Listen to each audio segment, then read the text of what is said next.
Newton's first law of motion. In our everyday life, we observe that effort is required to put a stationary object into motion or to stop a moving object. Have you ever wondered if a ball kicked on the ground would keep moving forever, or after some time would naturally stop moving? The ball will continue to move unless an object of force stops it.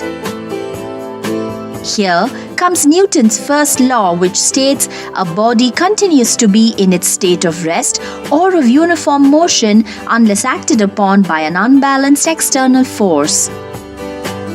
To understand Newton's first law, you need to understand what unbalanced force is. If you have seen a game of tug of war, you would have seen two teams pulling a rope in opposite directions. If the rope doesn't move, the forces applied by the teams are balanced forces as they are of equal magnitude in opposite direction.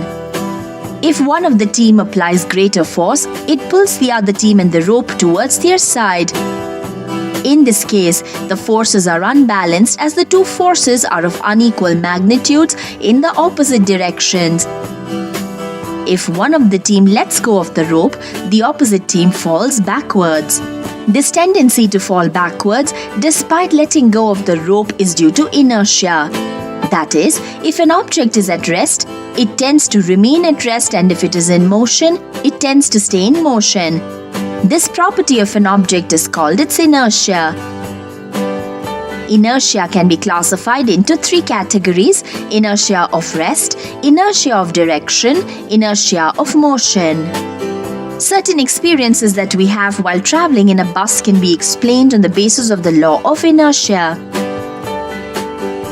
When a passenger is standing in a stationary bus that suddenly moves, the movement pushes the passenger backward. Why does this happen? This is due to the inertia of rest experienced by the passenger in the upper part of his body. The body is at rest when the bus is at rest. When the bus starts, all of a sudden, the lower part of the body is in contact with the vehicle that started moving, whereas the upper part of the body continues to be at rest because of the inertia of rest. Inertia of rest is a tendency of a body to resist any change in its state of rest. What happens when a fast-moving bus negotiates a right-hand curve on the road? The passengers will tilt to the left.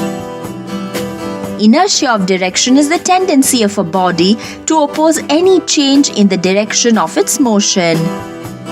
With the application of sharp brakes, the bus stops all of a sudden and the passengers tend to fall forward.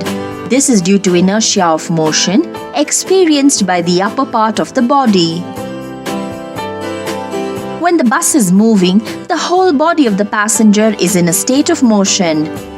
A sudden halt caused by the lower part of the passenger's body that is in contact with the bus comes to rest.